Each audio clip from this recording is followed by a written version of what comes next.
Good evening, folks. Thank you for joining us tonight. Excuse me. Tonight we have Levi Souza, a Come biologist, on. California Department of Fish and Wildlife, as well as Matt Tennis, an environmental scientist with the Department of Fish and Wildlife. He's in the Water Diversity Program and the Cannabis Program. They're going to talk to us tonight. What the hell?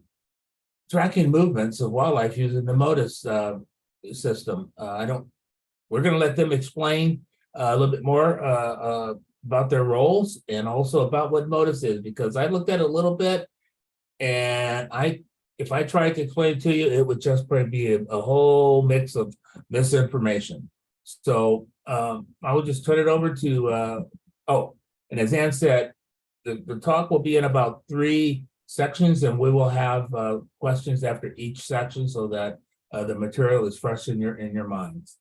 Levi will start it off, and then Matt will speak a little bit later, partway through. And so Matt and Levi, I'll turn it over to you. You have the floor. Hi, yes, thank you very much, Ken. Let me get my screen sharing properly here.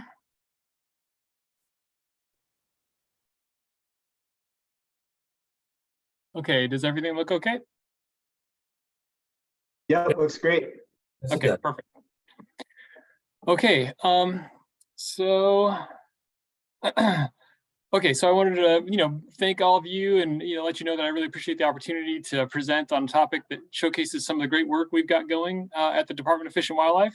We look forward to sharing information about the growing CDFW Climate Biodiversity Sentinel Site Network.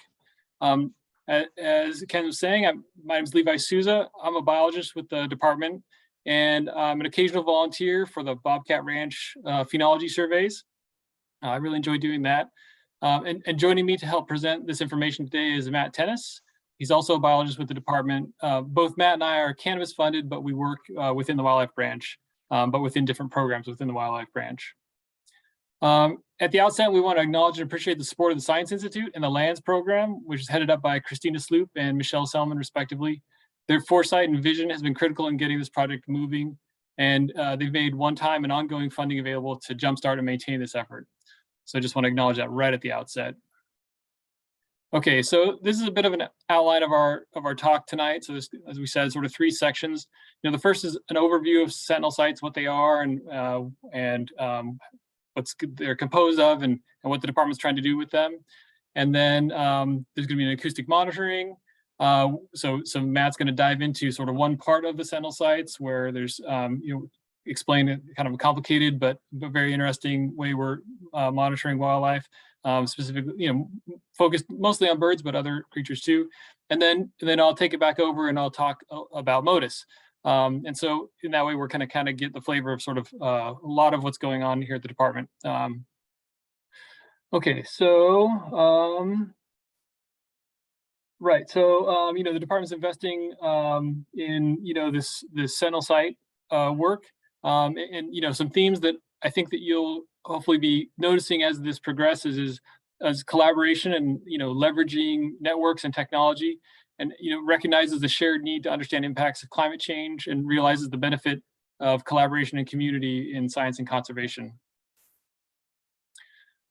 Okay, so what is a Sentinel Site? So in our case, in the sense we're using this term, a Sentinel Site is a long-term monitoring and evaluation location where continuous data streams are collected on climate and biodiversity variables to inform status and trends of species and ecosystems facing climate change.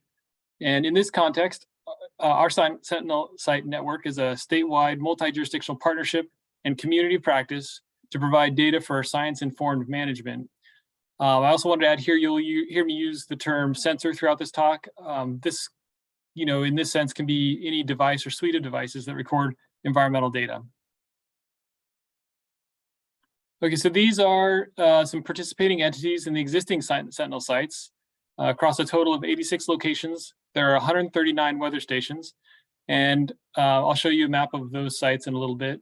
So there's the UC Reserve System has a number of sites at 36 with 1 weather station per site. The UC ANR, the UC Agriculture and Natural Resources, the extension has 2 sites and 2 weather stations per site. The Department of Fish and Wildlife has 28 sites with 1 weather station per site, and we're going to end up with 40 when all is said and done. Pepperwood has some, TNC and Cal Neon also have weather stations and Sentinel sites. And in that sense, what they're for those organizations, the Sentinel site really is kind of just the weather station, and I'm excited to tell you about the additional stuff that we're working on here in the department, above and beyond that.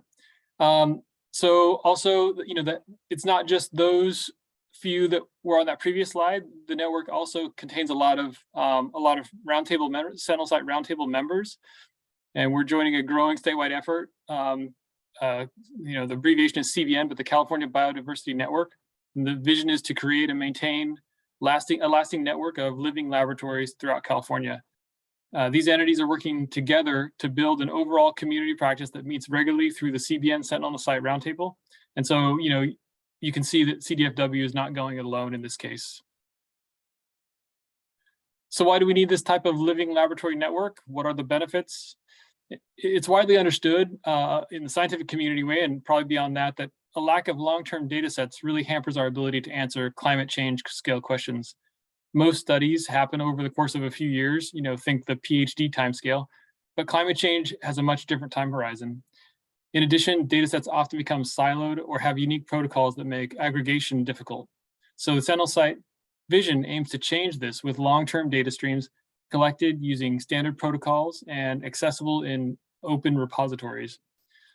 Over time, the Sentinel Site network can provide this critical information to our land managers and decision makers. It allows adaptive management based on real-time data streams and related model estimates. It'll build long-term available data sets on species distribution, movements, status, and trends. It'll increase our science-based understanding of climate risks from drought, fire, or flood to ecosystems and species statewide. And it helps us characterize our lands by forecasting water deficits and areas of refuge and loss. So all of this is going to come together to help the department's land managers practice risk-informed decision-making. So our overarching goal is to establish a statewide climate biodiversity Sentinel Site network on CDFW ecological reserves and wildlife areas. And so this will inform climate resilient natural resource management, like I just mentioned. And there's kind of 3 components to this project, to kind of think of it like a 3-legged stool. One is focused on climate change by establishing weather stations as climate sensors and tide gauges for sea level rise. Another is focused on biological diversity measurements with visual and acoustic sensors for animals and vegetation plots, and time-lapse photos for sensing vegetation change. And the third is to deploy and maintain radio telemetry receivers to passively detect tagged wildlife. And so this is where MODIS comes in. Of these components, Matt and I will be diving deep into the acoustic and telemetry components. Perhaps the weather station, visual sensor, and vegetation monitoring components can be covered in more detail in a future talk by maybe some of our colleagues.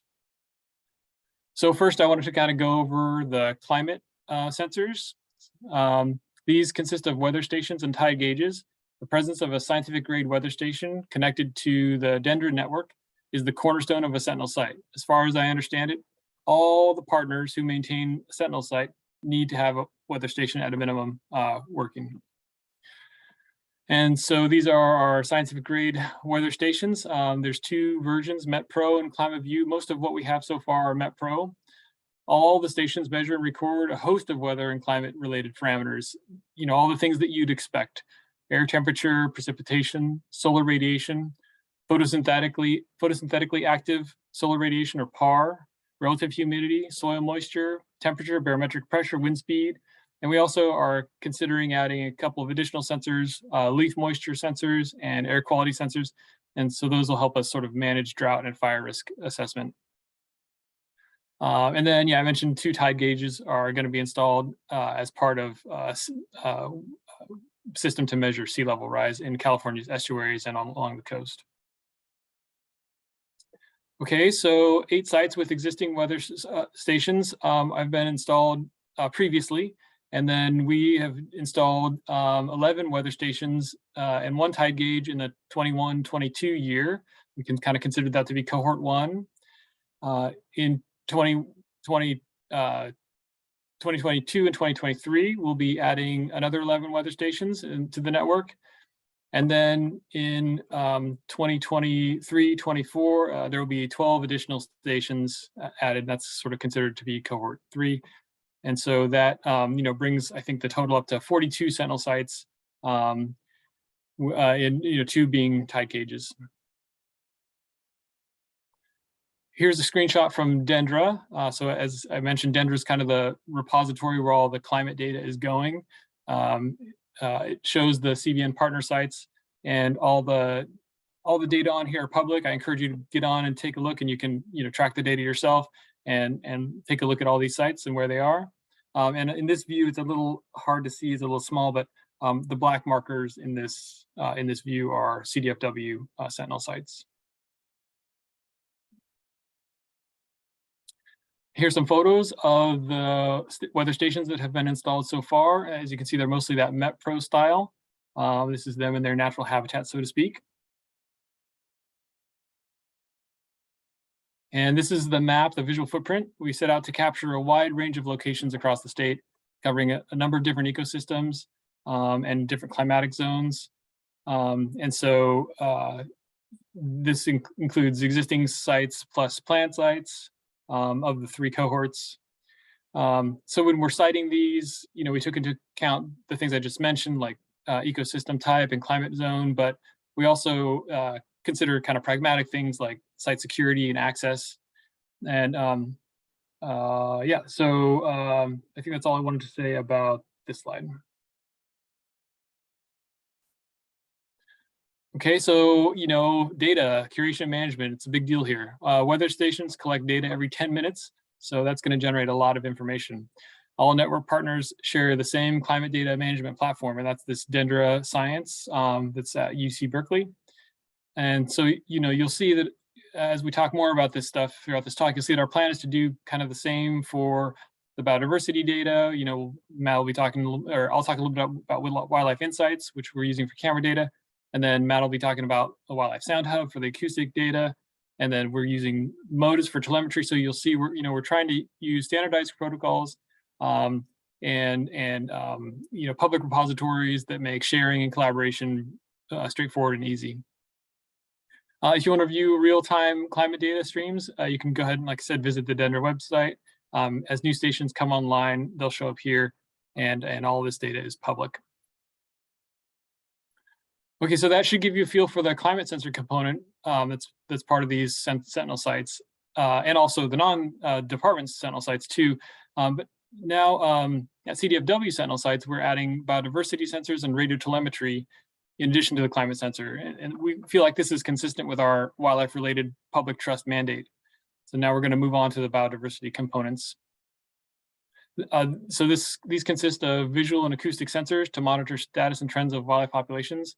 These sensors, as if you'll recall the definition, they're a suite, really, in this case, of monitoring equipment and protocols that we term CMAP.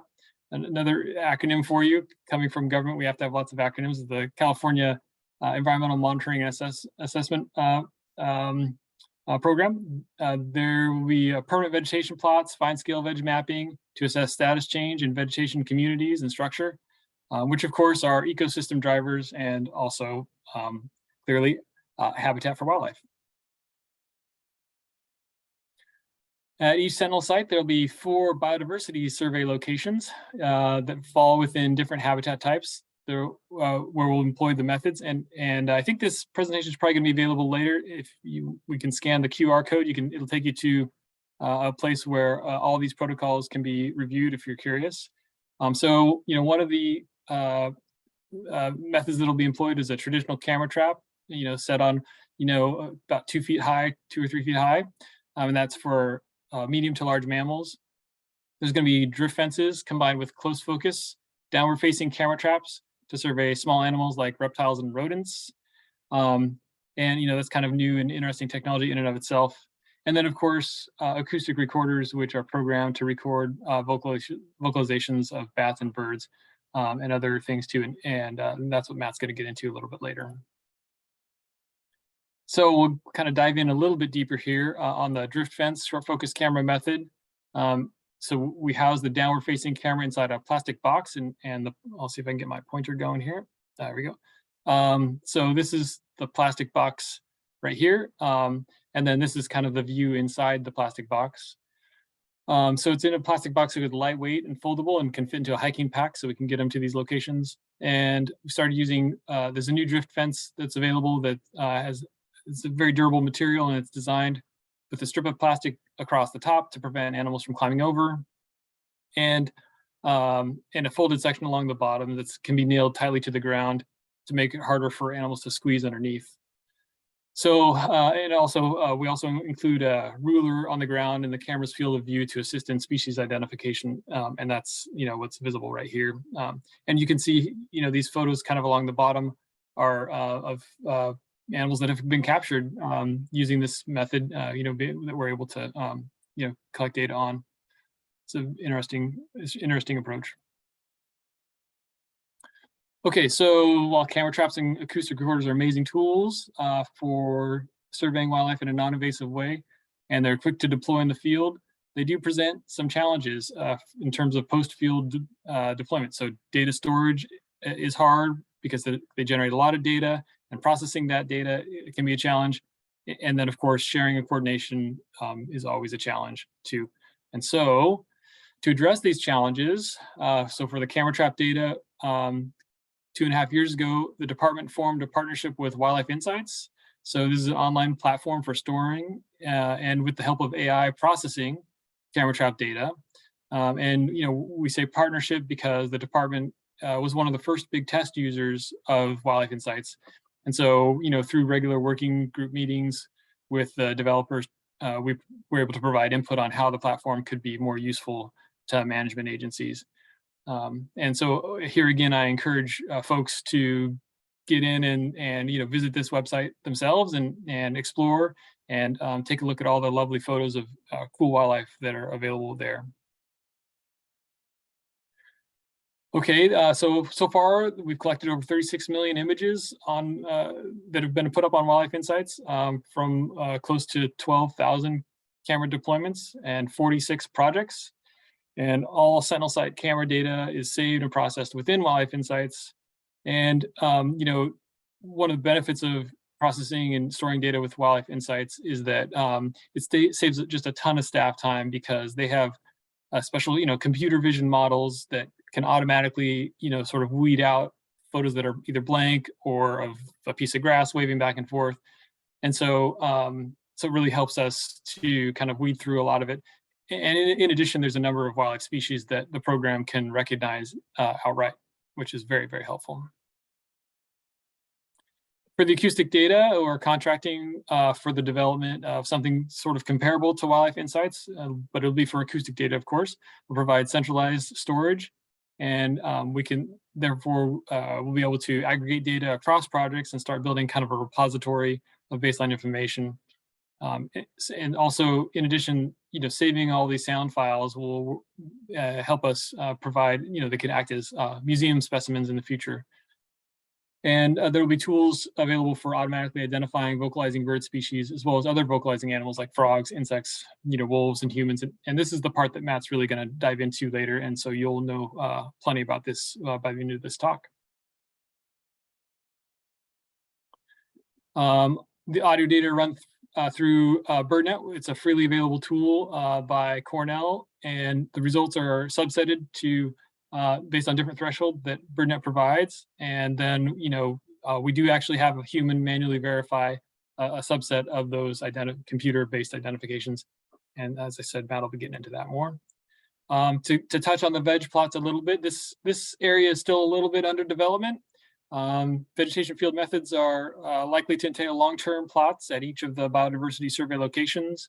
And the resulting data will be used to assess distribution structure, density, plant community composition, plant species, as well as track the spread and retraction of invasive species plant populations.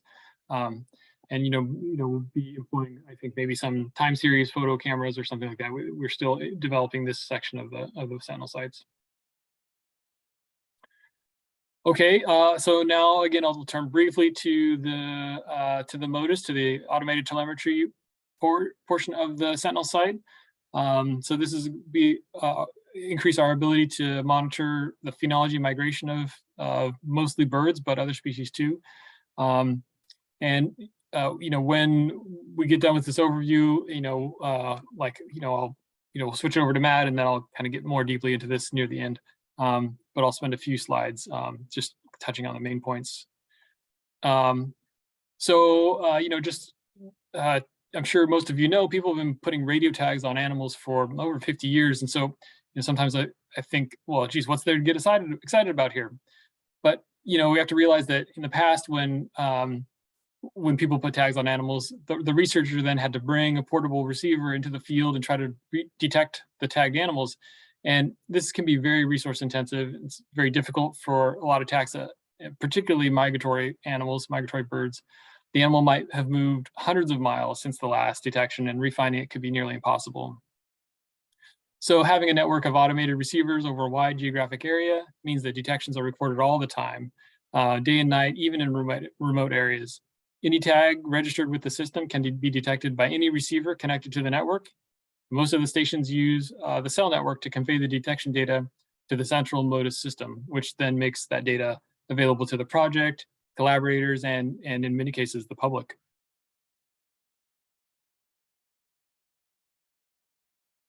The network is growing fast. There are now enough stations on the West Coast to be able to answer meaningful questions about migration and phenology.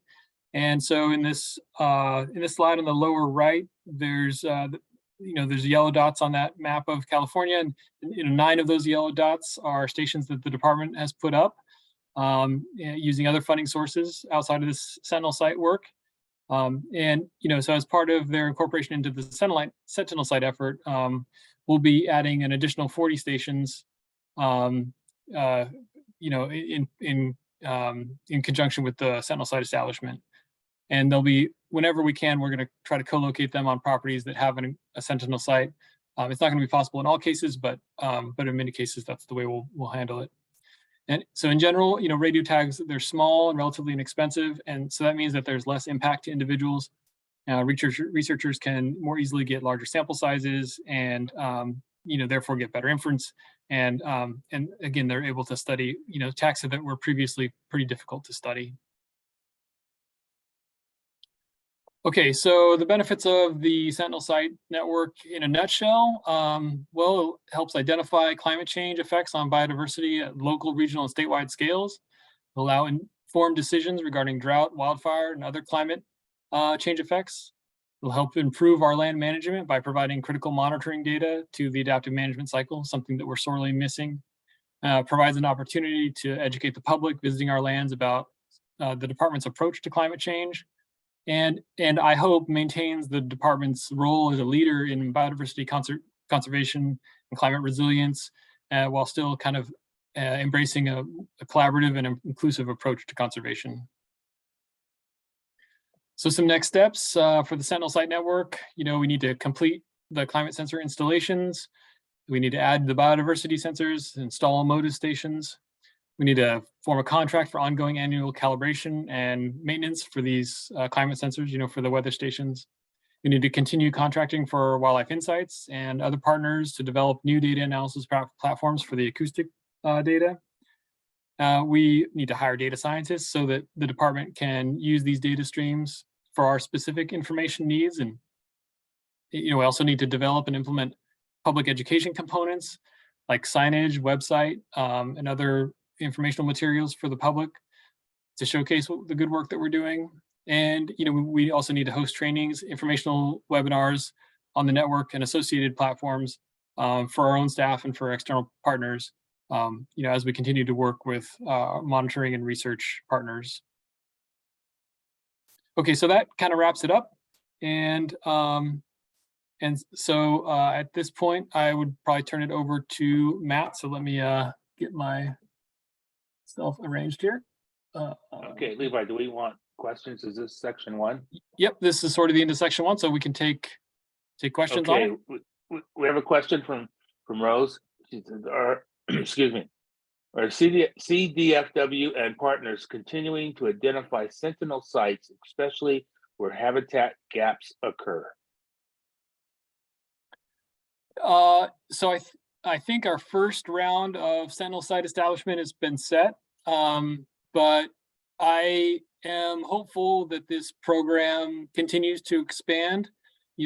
40 seems like maybe a lot from some angles, but I think, if you think about the huge variety of habitats and ecosystems in California, it really, we could do with more. So I think I'm really hopeful that once these are established, the benefits will be realized and the program will just grow. Okay. Okay, we have two questions on funding. I'm going to kind of combine them. What are the source, or how are the programs being funded, and what is the current status of funds to complete some of the monitoring work? So it's climate biodiversity funding. I think it was the result of some legislation that was passed a few years ago. And what was the second part of that question? What is the status of your funds to complete some of the monitoring work? Oh, how much money do you have? Sure. Well, I think we're in good shape. For the level of equipment needs and personnel needs that we have right now, we're set. It would be, as I said, I really hope the program continues to grow, and so those needs will expand.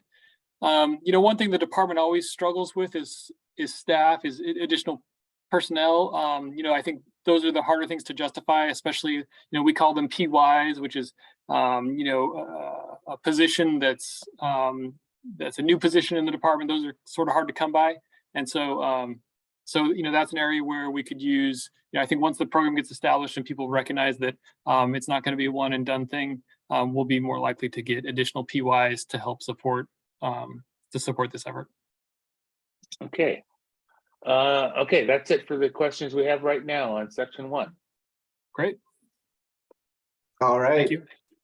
Sorry if I've been distracting everyone with my screen sharing issues here. How is it looking on your end? My computer's being a little bit slow, so I want to make sure it looks all right. Do you see my presentation? Okay. Yeah, we're seeing the first page, avian acoustic monitoring and climate biodiversity Sentinel Sites. All right, and you don't see my notes or anything, because that would be embarrassing. No notes, yeah. All right, perfect. Is it advancing for you when I do that? It's advancing. Okay, perfect. Just wanted to make sure it was being a little slow on my end. All right. Well, thanks everyone for having me here. My name is Matt Tennis, and I'm a colleague of Levi, as was already mentioned. I also work for CDFW, so I work within 2 different programs, the Wildlife Diversity Program and the Cannabis Program, which is probably strikes some of you as odd, but basically, as Levi mentioned, that's where our funding comes from. And my job is basically to help monitor how wildlife species might be affected by cannabis cultivation in particular, but also a wide variety of other influences across the state. So before I get started, just to note that each one of these bird images that you'll see on all the slides that I present is a bird species that we've identified using the methods that I'm about to go over. So like Levi talked about, within this new climate biodiversity Sentinel Site network, one component is acoustic recorders that we'll be using to monitor a variety of species, especially or particularly birds. So since this is a pretty bird-focused audience, I wanted to dive into more details on that, including why these methods were chosen in the first place to monitor birds, plus some really exciting things that we've learned through using these exact same methods for a different CDFW monitoring project that I work with. And that information tells us what we might expect to learn once we start getting these sound recordings from the Sentinel site locations as well, which will be really soon. So I wanted to start off with sort of broad background on passive acoustic monitoring. Passive acoustic monitoring is a non-invasive approach for surveying wildlife in which remote acoustic technologies record sound-producing species. And as you can see from these images on the right-hand side, there's really a broad diversity of species that make sound across a wide variety of taxa. Yeah, that even includes some fish, surprisingly. So the use of acoustic monitoring in terrestrial ecosystems has really increased exponentially since the 1990s. There's been a particular focus on birds. And part of the reason for this is that it holds some really key advantages over traditional methods like point counts. So for example, recorders allow passive data collection for 24 hours a day for days on end. And they also serve as permanent records, almost like museum specimens that can then be revisited and verified and reanalyzed, unlike bird observations made by humans in the field. And recorders also minimize the fact that when you go out into the field to monitor birds as a human, you're inherently causing some degree of disturbance to natural bird activity, which then can bias your results to some extent. Plus, recorders help eliminate the bias that can be caused by variability between one observer and another observer. But there's also a few drawbacks to these methods. So first, while recorders are really effective for assessing species occupancy, it's a bit harder, at least right now, to estimate the abundance of individual birds using recorders. It can also be challenging to sort of integrate data from recorders and point counts if you want to make reliable comparisons of data collected using the two different methods. But researchers are definitely working on addressing these problems. Another challenge is that recorders can be very expensive, and I say we're in parentheses because much more affordable models are now available. And finally, acoustic monitoring often results in thousands or even millions of hours. I was talking to some other researchers recently who have millions of hours of recordings that a human then has to listen to or sort through to detect the species of interest, and that's just not really realistic in a lot of cases. That degree of effort isn't feasible. So my team wanted to focus our research on addressing these last two challenges to fill some key information gaps. So thinking about the challenge of recorder cost, a few years ago, a low-cost recorder called the AudioMoth became available. It costs a little under $100, whereas some other recorders cost hundreds or even over 1,000.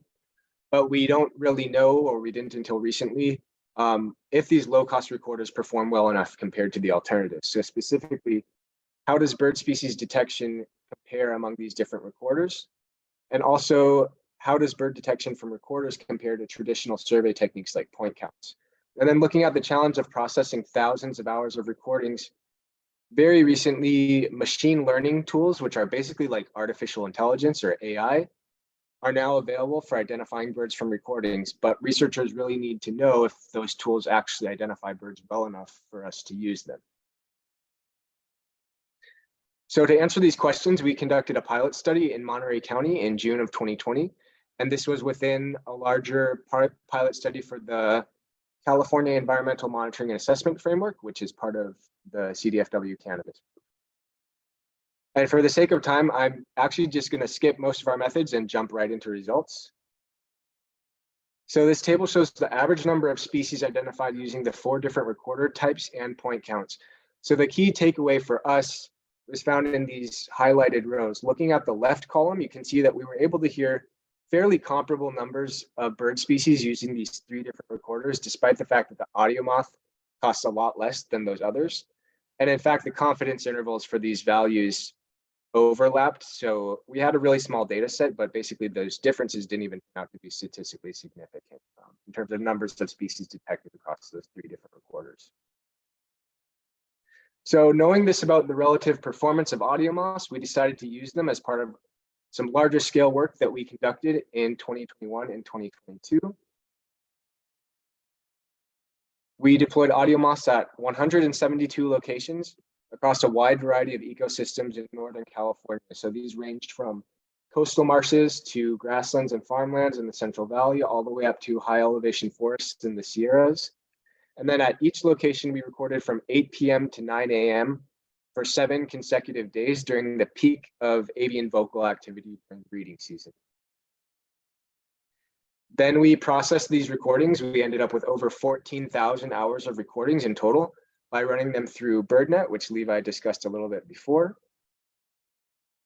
So BirdNet can identify basically all the land bird species in California, but just like a human, it often misidentifies sounds. So we subsetted BirdNet's results to remove those misidentifications to the extent that we could. So anything that was lower than 95% confidence, we removed. And then after removing those lower confidence identifications, an expert observer checked the remaining list of species to verify whether that species was actually present in at least one of the recordings from each location. So using this sort of hybrid process of BirdNet, the artificial intelligence, and human verification, we've verified so far 151 different bird species across our sites over the last 2 field seasons. So on average, we've verified more than 23 species per location. And to be honest, we were really surprised by how high this number is. This is more species than we would expect to identify using point counts.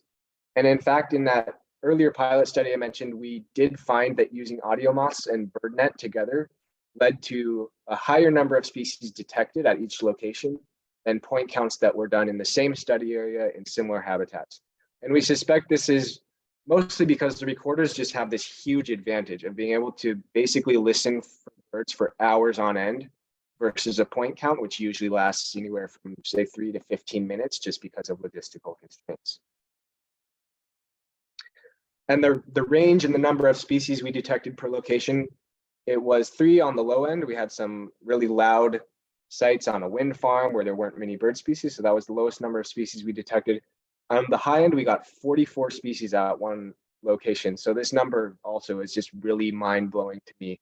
I started out in the wildlife field doing point counts over a decade ago, and I love point counts and I've done them for a while, but I just can't imagine ever getting 44 different species on even a 15-minute point count at even the most species rich of our survey locations. So at the same time, across our locations, BirdNet did incorrectly identify on average 5 additional species that weren't actually present in the recordings. And that doesn't include misidentifications from mockingbirds and Steller's jays and other mimicking species, which do pose challenges for BirdNet, and of course they do for humans too. So those extra misidentified species that BirdNet was giving us are basically the reason why we still need a human observer to review those computer-based identifications and remove those mistakes. And I want to specifically call out the fact that we've already detected a really thorough list of species in the nocturnal avian community, including all the species of owls and Capromulgidae species that you see here. And I was really excited about this result because this group of species have traditionally been undersampled by multi-species avian monitoring programs, which until now has really made it difficult to determine population trends and set conservation and management priorities for a lot of these species. And we also verified other species that are normally detected a little bit less frequently by traditional survey methods when compared to your typical singing passerine. So these species might be inconspicuous, or they may quit singing or at least quiet down if a human observer is present in their territory, or they may just not vocalize as frequently or as conspicuously compared to a typical songbird. So a lot of raptor species and some woodpeckers and secretive wetland species are good examples of that. So far, we've also identified 13 different species that are listed on California's list of species of greatest conservation need. This includes 1 federally listed subspecies, the northern spotted owl, plus the willow flycatcher, which in a different part of its California range has a federally listed subspecies as well. And I also want to add to this list, it's not on the slide, but yellow-billed cuckoo, which we've detected in a separate project using these same data processing methods. And finally, we've also detected many of California's non-native bird species. So these methods may enable us to detect new or existing non-native species on the landscape and document their impacts on native and vulnerable biodiversity to help inform management. So what are our main takeaways from these first few years of work? First, we found that the low-cost AudioMoss performed pretty comparably to the higher cost recorders, though we did have a small sample size, so additional comparisons of those recorders would be beneficial. And overall, we found that a combination of these really long recordings using the AudioMoss, and then BirdNet, the AI, and then our human verification process really together present an effective approach for surveying avian community composition. And again, this includes the nocturnal and less vocal species that are so often overlooked. And this approach also seems to be detecting more species than we would get using point counts. So moving forward, through the California Environmental Monitoring and Assessment Framework, we're planning to continue recording at our same sites every other year, which will allow us to monitor not only where species are currently, but how that changes over time. And these same methods are also being adopted by additional CDFW monitoring programs across the state in new ecosystems, including deserts, which we haven't yet sampled. So of course, the new Climate Biodiversity Sentinel Site network, which we are talking about today, will be installing AudioMoss at 160 locations on CDFW properties statewide. The Ecoregion Biodiversity Monitoring Project will also be using these methods at about 100 locations every year. And there's new drought monitoring work in Southern California that will also use these same methods this coming field season at an additional 75 locations. So here are QR codes to our field protocols and our published paper from our 2020 pilot study for anyone who's interested. And since they'll only be up really briefly here, I'm also happy to email our protocols to anyone who's interested if you're not able to scan them here, or view them later in the presentation too, like Levi mentioned. And I want to say thanks to everyone who helped with all this work. And that's it for the AV and acoustic monitoring component of what's happening at the Sentinel sites. So if we have time for questions, I can take some questions and then hand it back to Levi. Okay, there's one question that came in late from the first session, but let me mention this question that came in for this section. Okay.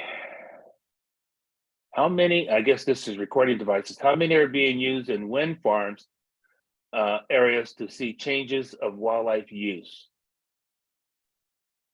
Yeah, that's a good question. So I just happened to mention the wind farm, but actually we only have just a handful of recorders at this one wind farm, and it sort of happened randomly. So because, well, I won't get too much into the weeds, but because our program is specifically looking, there's an emphasis on cannabis cultivation and how that might be affecting wildlife, and we're monitoring that.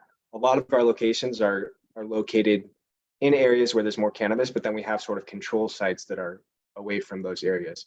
So one of those sites, and we have sites sort of in clusters of 4. So one of those clusters we established pretty randomly across the landscape. It's sort of a random process where locations are chosen off a map. And one of those site clusters happened to fall on a wind farm. So we just have four recorders that are at that wind farm. Yeah, we get some interesting species there. Including some grassland species, because this wind farm is in a grassland area. So we've actually gotten some really interesting grassland species there. Okay, great, thank you. This one's probably for Levi. Came in at the last minute. About the location. By making the locations public, aren't you opening the project up for vandalism and theft of valuable equipment? This is the sites. Yeah, that's a great question. So the Sentinel sites, or the sort of the locations of the weather stations, those are in Dendra. I checked while Matt was talking. I checked, and they are relatively accurate from what I can tell.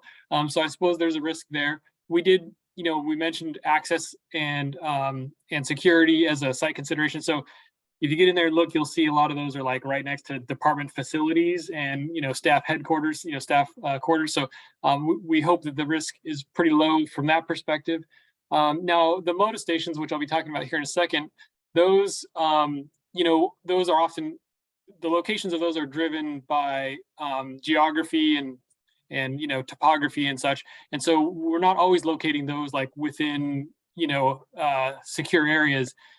But the nice thing is the MODIS website does generalize location a fair amount. And so someone could get themselves probably within, maybe 500 meters of it, but they're not going to get right on top of it. So so it's a risk, it's certainly a risk. And we haven't experienced it yet, thank goodness, but I concede that there is a risk that we'll experience, vandalism or theft of these equipment, and hopefully the obscuring that happens on MODIS is enough. Okay, thank you. Okay, Matt, you're on. On average, per audio monitoring site, how much effort is needed by human observers to ID mistakes by AI? Yeah, that's a great question. I actually had a slide on that, but in the interest of time, I cut it out. So I'm the one who's been doing this for our team, and I spend, on average, it varies because some sites have a lot of species present, some don't have as many, and there's a whole bunch of variables that go into it. But I spend, on average, about an hour. So we record 91 hours total per location where we have each audio moth, and then we run that all through the AI, and then I end up spending about an hour on average going through and seeing what the AI has found, and going through and checking to make sure all those species are actually present. And that's that's what I do using our own sort of protocol.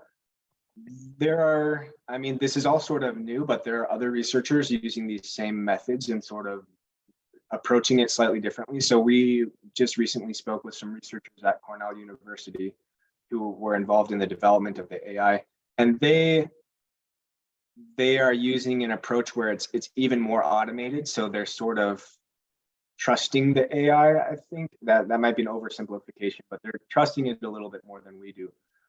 And so you could spend even less time on that, or you could spend more time. I choose to spend more time partly to really hone in on species of greatest conservation needs. So even if the AI is only 15% sure that it might have found a cuckoo or a long-eared owl or a loggerhead shrike or some other species that's listed in California as being a species of greatest conservation need, I spend a lot of time going through and just really being sure, because wherever those species occur, we really want to make sure we detect them.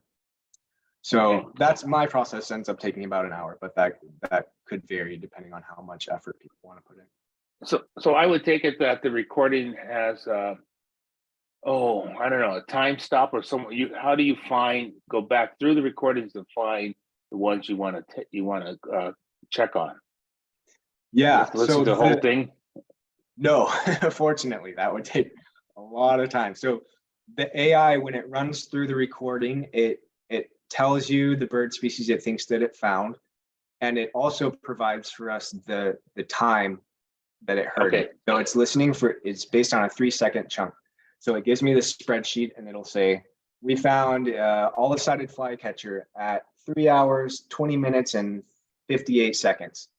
This recording. And then I have all of our recordings, and I click and I listen and I go, yep, that's it. Or nope, you made a mistake. And then I have a separate spreadsheet where I'm doing it. Okay. So for context for a person like me, is the AI you're using same as or better than Merlin Sound ID? Is it the same science or what? Yes. So I'm trying to decide.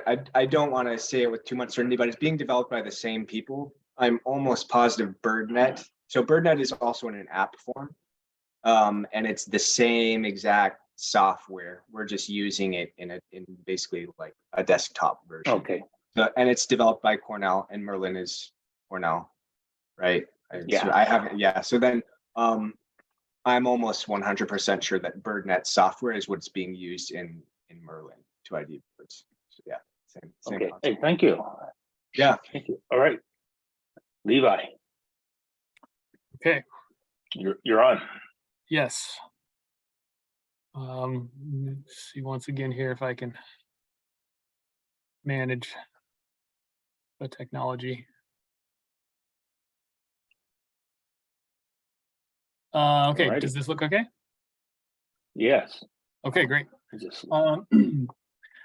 Yeah, so you can all tell that, if you really want to know what birds are at Bobcat Ranch, Matt is your guy. He knows bird sounds unbelievably well.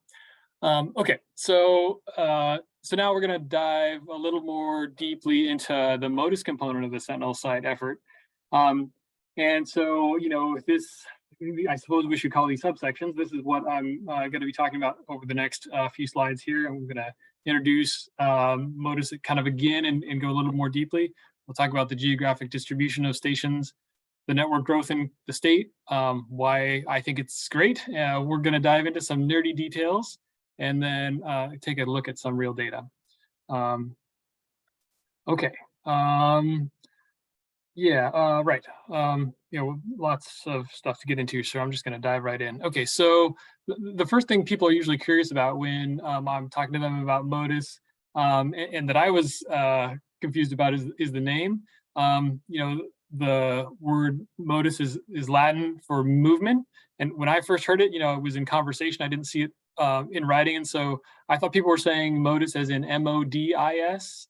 And that's something else entirely. That's a remote sensing technology that's done by NASA, and it's very cool, but it's not the same thing as MODIS for radio telemetry. As I said, the core that MODIS centers around is using radio transmitters and receivers to understand wildlife movements. And MODIS is an initiative of Birds Canada, which is a Canadian bird-focused NGO that's, analogous to our Audubon or Point Blue. So I would encourage everyone to visit the MODIS website. This is the blurb they use to describe themselves. The MODIS wildlife tracking system is an international collaborative network of researchers that use automated radio telemetry to simultaneously track hundreds of individuals of numerous species of birds, bats, and insects. And it goes on a little bit more, but when you get into the website, you can see station locations, you can watch animated bird tracks. I put a few screenshots in here of what you might expect to see. The bottom right there is, their viewer for station locations. And then, above that is an image of where, of a bird track and how you can sort of manipulate a bird track. And, just to kind of, get our mind back into that, what MODIS is, it's a network of stationary radio receivers that are distributed across the landscape. And they're connected to this MODIS system, which collects and makes the tag detection data available to researchers.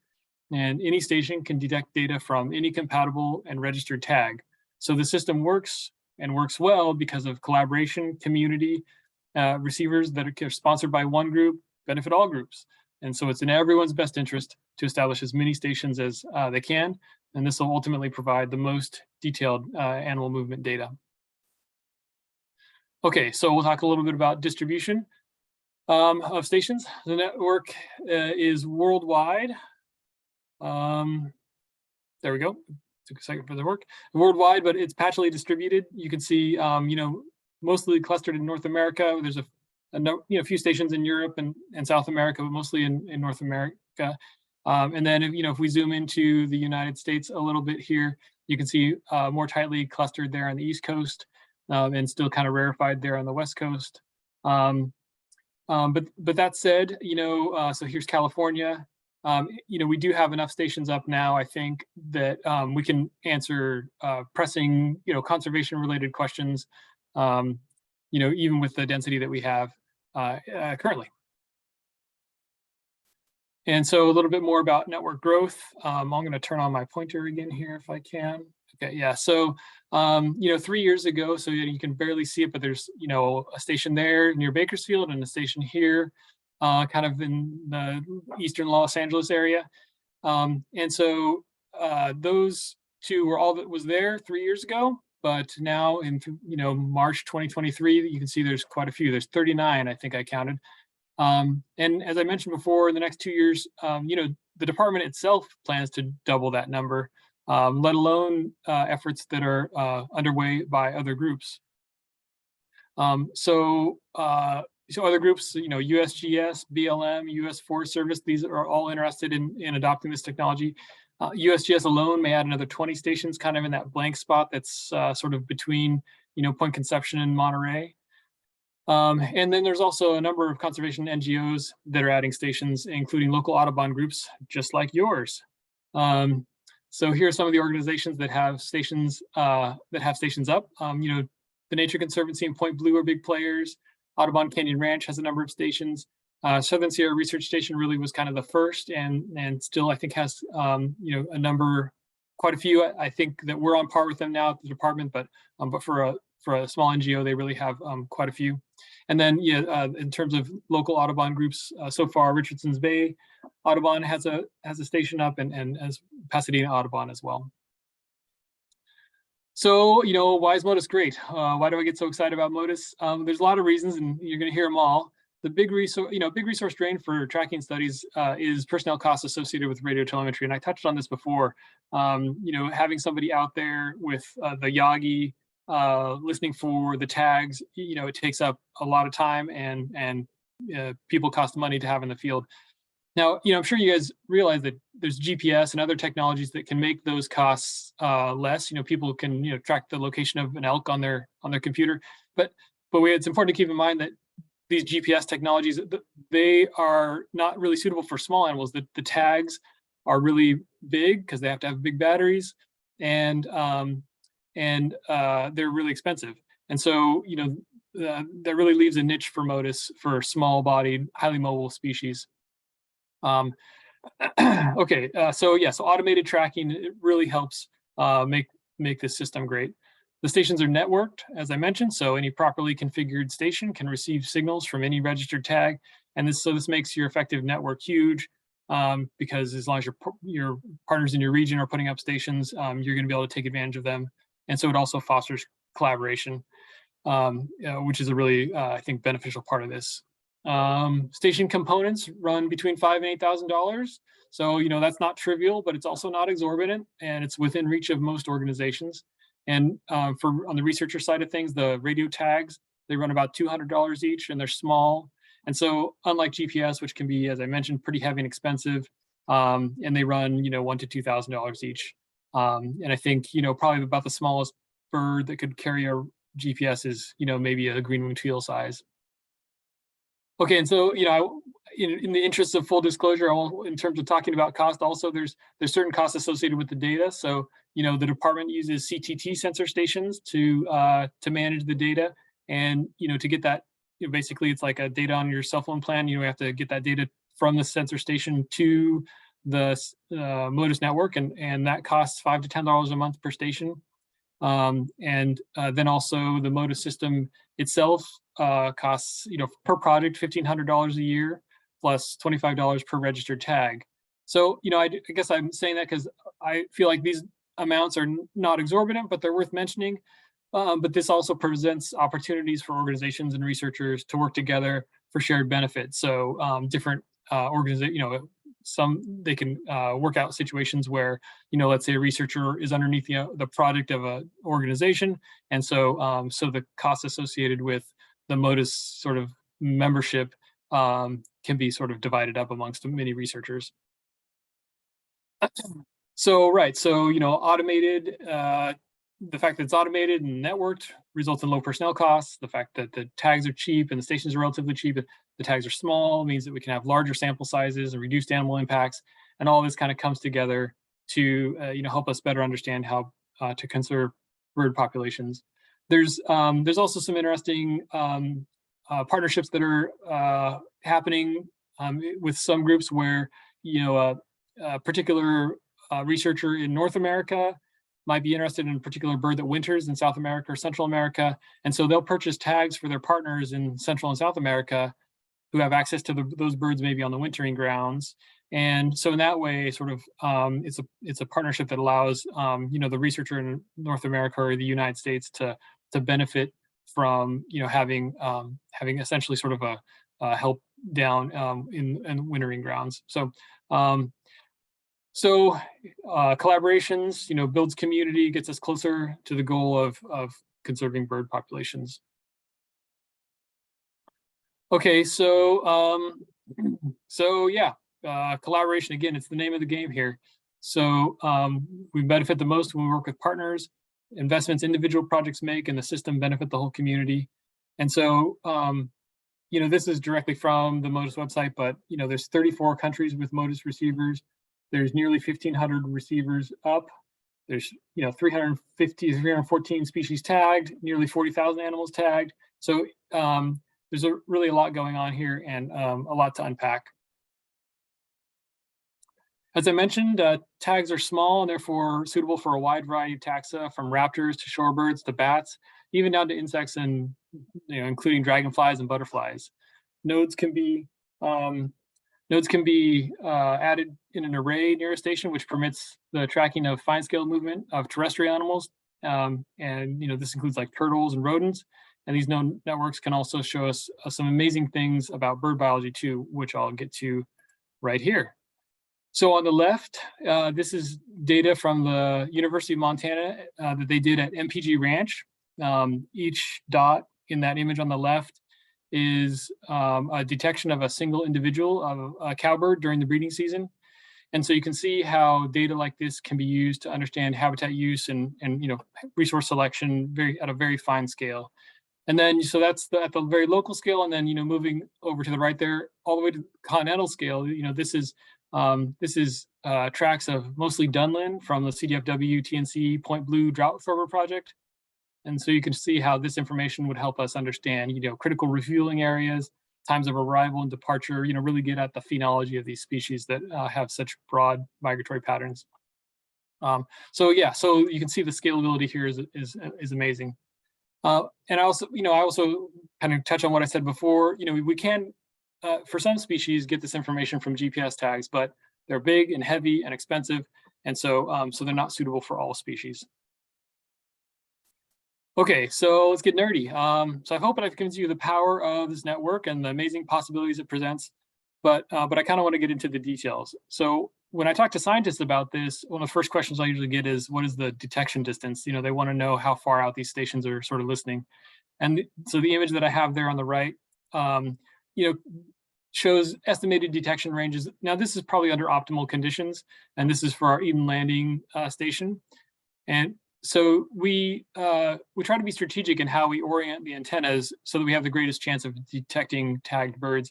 In this case, it was for related to capturing shorebird habitat. So you can see we have one kind of pointed northwest up the eastern bay, one south kind of along the eastern edge of the southern bay, and then one I think pointing across, I think it was Bear Island, we were sort of hoping to maybe catch detections from.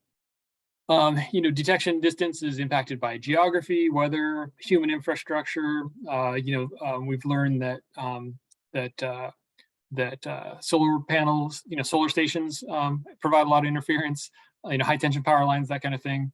And then also another thing that influences tag detection is tag type. So bigger tags are more powerful and they can put out a stronger signal, and they're more likely to get detected as well. But so a lot to consider there. When we site a station, so this is sort of local scale siting, we try to do a view shed. That's really the biggest driver of how detections can be maximized. So usually the tops of hills are very suitable, the bottoms of wide valleys. You can see the lower photo there. And then of course, just like I mentioned before, we consider things like access and security because we want these stations to be up for as long as we can have them. So I wanted to show this time lapse. And if you look closely, you might see Matt in this running around. Yeah, so this is a time lapse of us putting up a station. And I wanted to show because it kind of gives you a feel for what goes into getting a station together. So there's a tripod and a mast, and we put those together, and then we attach the antennas to the mast, and then we're the next step would be putting on coaxial cables to the antennas, and then we're going to make this whole structure vertical, put on our hard hats, get those guy wires anchored tightly, and then raise the mast to its full height, and then finish tightening up and anchoring the guy wires for the whole thing. And you'll see here the sun is, the shadows are going to get long and the sun is going to go down. Getting these things right, getting the solar panel on, it does take all day. And you can see, I think we have 5 or 6 people here helping out. And but we managed to get this one done. This was sort of our first one of this configuration, and it did take us a little bit, but we got it. Okay, so a little bit more about the technology.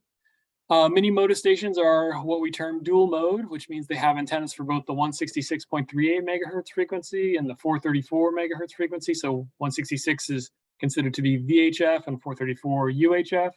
And so when tagging wildlife researchers can choose sort of which tag within those two frequencies best fits their needs.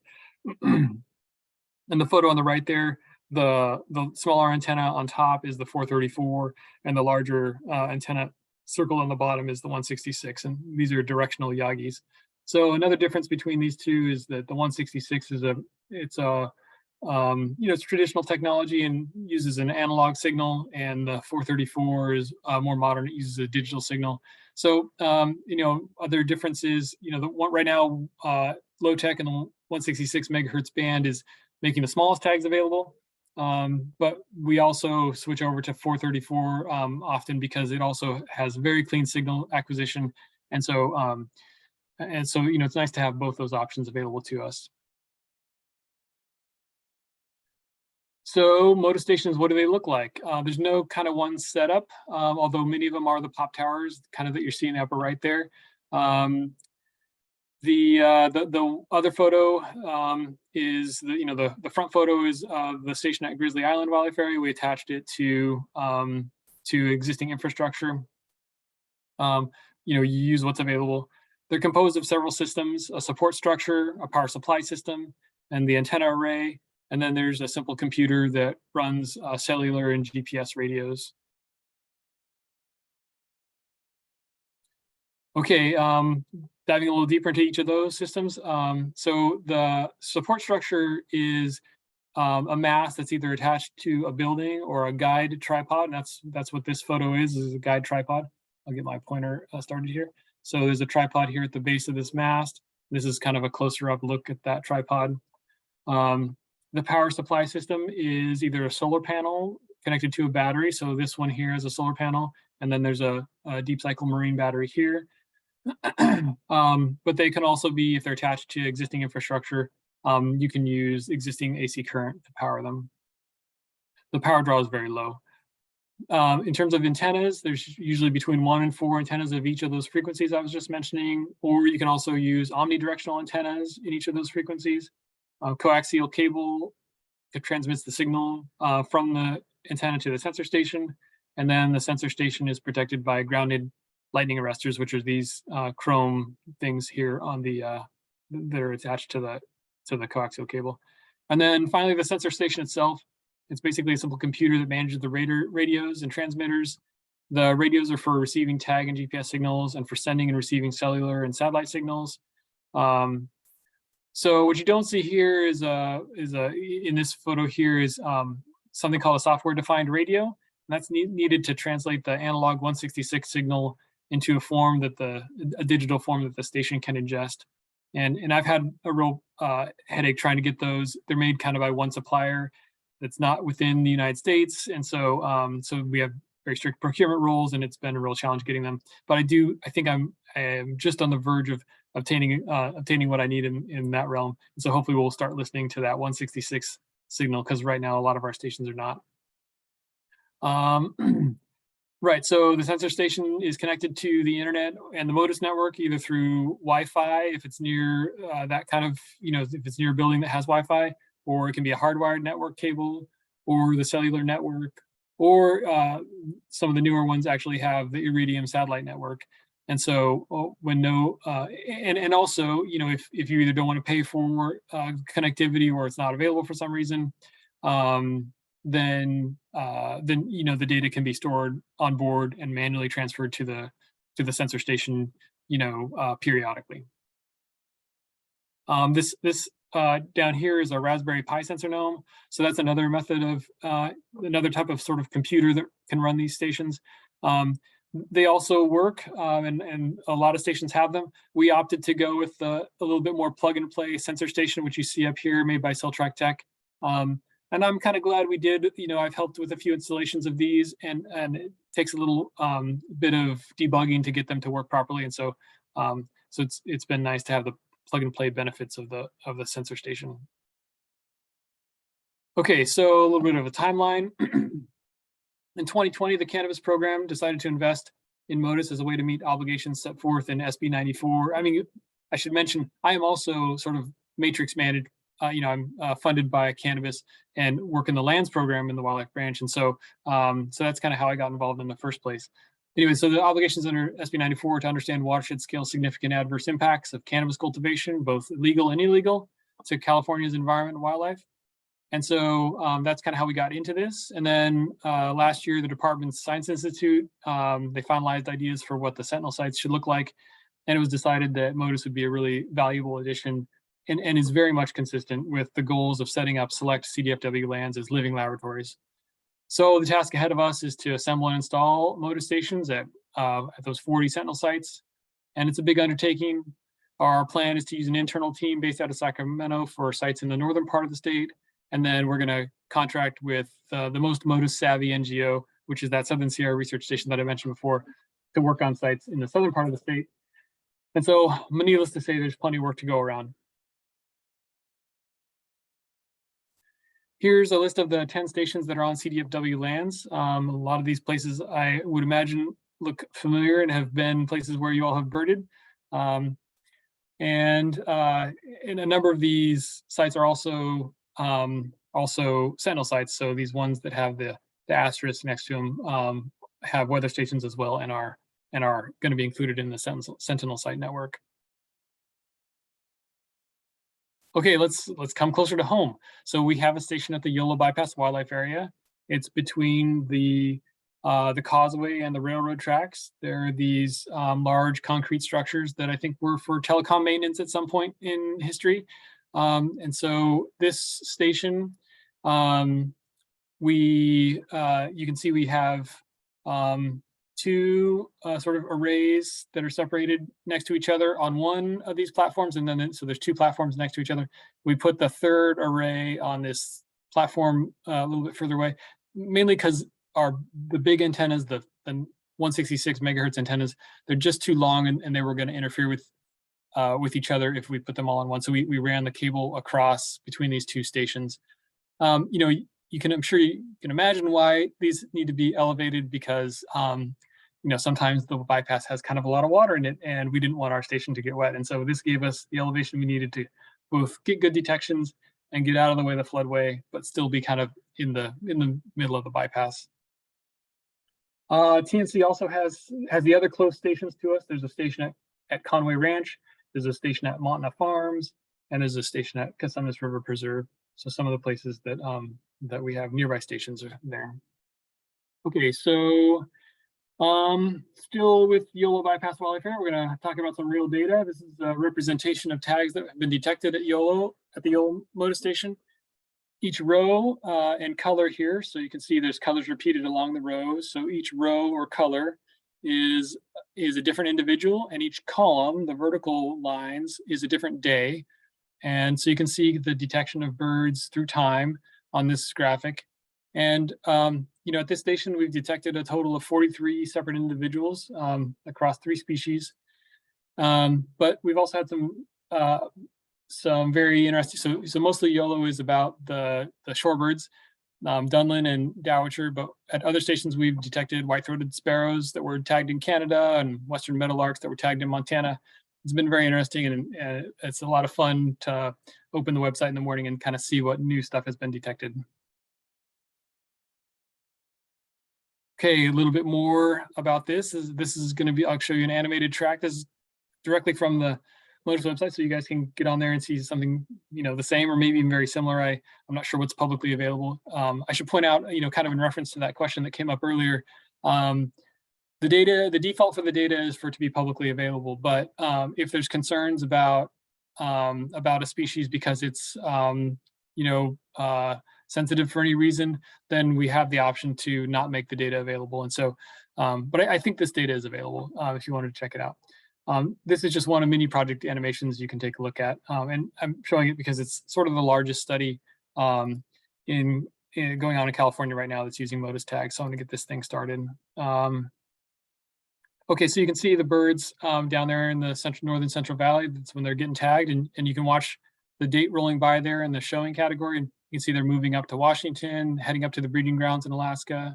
And then, summer's rolling by now. We're coming back on, coming into fall, and we'll see the birds start to kind of show back up in the valley right there as the season progresses and as they get back onto the wildlife areas and wetlands in the valley for their wintering habitat. So what's next? For me to engage academic institutions and researchers, and I think, make them aware of this new tool. The station, the network growth in the West has been so fast that I think it's actually kind of gotten ahead of a lot of researchers. And so we need to sort of make sure they know that there's the infrastructure there that they can take advantage of and make use of. We need to build partnerships and connections, expand the network. We want to pilot that node system that I was showing, and work on fine scale habitat use, and much more. There's a lot to do. Just kind of back to acknowledgements. I mentioned Christina Sloop and Michelle Selman. They were major drivers of this. Others, Lindsay Rich, Neil Clipperton, Matt Tennis, who you know, Pat Lorch, David Lumpkin, Matt Webb. These are all people Rod Kelsey, these are all people who've really helped us kind of sort through the details and get ourselves up and running with this technology. And then, of course, I can't leave out our intrepid installers. So these are, as far as I know, I think the complete list of people who have assisted with station installation. but I'm sure I left somebody out. But I really appreciate their help. Long days, you can see volunteers in there, people who are doing it just because it's fun or just because they care about birds. And so, really appreciate all their help through this this effort. And I think that's all. So thank you so much for the opportunity to talk with you. And here's Matt and I's contact information. Please let us know if there's anything, any follow-up questions. If you think of them, in the coming days and weeks. And with that, I'll stop and we can answer some questions. Well, thanks, Levi. Thanks, Matt. Wow, interesting. So, questions. Okay, I am going to go back to Matt because let me find it again. Because Rose has a follow-up question about the AI. So her question is Cornell working on AI learning so that AI mistakes made in species ID that are corrected by human observers can be reduced or avoided subsequently? Yeah, that's a great question. I can't speak too much to how much work they're doing with perfecting the AI. I do know that they come out with new versions of BirdNet pretty frequently. So far they have multiple versions and it's only been around, I think, a couple of years. A lot of that, each version just incorporates new species that they've trained, but I do think there's some degree of improving its performance for species too, but I'm not sure how much. I will say these tools more broadly, AI for identifying bird sounds, it's just going to keep getting better and better. And it's not just going to be BirdNet doing it. Already there are so many people doing it. And I foresee a future where they're performing so much better than they already are. And I'm super excited with how well they're already doing. But yeah, I'm sure that we're just going to keep getting better and better. Okay, great. Thanks. All right. So Levi, Mike asks, South Davis gets bears in the spring occasionally. Will the system be able to tell us where the bears come from before they reach South Davis? I love this question. So I live in South Davis myself. So, in theory it could, if the bear was tagged with a MODIS tag, it probably could if they're, so one problem is bears tend to be, on the ground. And so those detections, terrestrial species are harder to detect. In the case of a bear, we'd probably be putting a GPS collar on it, in all honesty, because they're huge and can carry around a lot of weight. And so, but for all wildlife, we don't know where it is unless we've had our hands on it and put a tag on it. They all need to be tagged in advance. So these bears that kind of show up randomly, unless we have some foreknowledge that that's where they're going to go, we don't put tags. We don't put tags on all critters by any means. So that's a fun question. Thank you. Okay. Well, this next question may be related. Melinda asked, have there been any species that MODIS was found that it didn't work well with or well for? Yeah, sure. So, like I've been saying, large species for which there's lots of conservation dollars available, they'll often use GPS because it gives sort of real time, very accurate, precise locations. When we get a detection on the MODIS towers, it's dependent on how dense MODIS towers are in the area to understand where the bird is or where the animal is. And so, we don't know anything other than that the bird was detected at a particular tower at a particular time. Whereas GPS will tell you like precisely where that animal is. So yeah, there's species where it's not a perfect fit, definitely. It really is the niche of small-bodied, highly mobile creatures that there's not other good tools to study their movements. Okay, great. Okay, the next question has been answered. It's which MODIS station is closest to Yolo County? And so here's one. Ian asks, is CDF planning any concerted efforts to deploy radio tags of their own on birds to get more data out of the growing MODIS network? Yes, yeah, that's one of our next big steps, is to expand the amount of animals that have tags on them. Now, the question of like, are we doing it ourselves? Are we working with partners? It's going to be a combination of those things. There's a lot of existing partners that have projects already underway, and so we're just sort of helping to supplement their systems and their existing tags with the MODIS tags. But we do have plans to get our own tagging underway. We've done a few small scale. We did a small pilot study where we put tags on monarchs to kind of see how that would work. And we have plans to do some more like sort of tagging efforts like that to just get a better sense of what's going on. It's all still very new, and things tend to move slowly in government. And so I hope, since we kind of have this infrastructure in place now, that the amount of studies that utilize this technology will increase. Okay. So if we wanted to have American kestrels follow, we put in our request now, and maybe it'll get in there someday.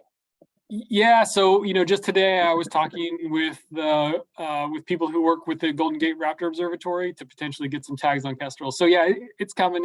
We're we're really we're excited about it. Okay. Ian follows up, out of curiosity, could MODIS be employed at the U.S.-Mexico border to give more insight as to how animal movements might be impeded or affected there? That is a great question. Yeah, I think it absolutely could be. So, one of the things we haven't really had the station density for in California yet is to build, quote unquote fences. And so what that sort of means is, we have a row of stations that are close enough to each other that they'll detect any critter that kind of crosses that path. And so, having a row of stations that's close enough to kind of catch anything that moves like up and down the Pacific Flyway, for example, would really be neat. And similarly, you could envision something like that on the border. We're working closely with partners in Mexico, and I say we as in like me as part of the rest of the U.S. MODIS effort. Right. Working with partners in Mexico, they're putting up a number of stations in Mexico and Baja California, and so but one of those fences could really tell you a lot of good information about how much movement there is and whether that movement's disrupted by man-made structures. Okay. All right then. Okay. Are there any other questions for Matt or Levi? Okay. Well, I want to thank both of you for spending the evening with us. So it certainly was a very interesting, eye-opening for me, since I was completely in the dark, so it was totally new information, and I was pleased to be here tonight and hear that. And gosh, sounds like a lot of work has been done and a lot of work to go. A lot of energy. Fantastic. Thank you so much. The next month's speakers will be Rob Furl and next month is April. Yeah, Rob Furl and Cameron Tesher. They will speak on audio identifying night migrating birds by sound. So that's going to be another interesting research topic that I think is interesting, because sometimes I can hear birds at night and I think, oh, that sounds great. I wonder what they were. So we'll find out how the technology is going to help scientists learn that and pass it on to us regular people. So anyway, thank you all for joining us tonight, and thanks again to Matt and Levi for joining us tonight and telling us all about, well, it's not just MODIS anymore. It's this whole system of movement monitoring and figuring out what's going on. So thank you so much.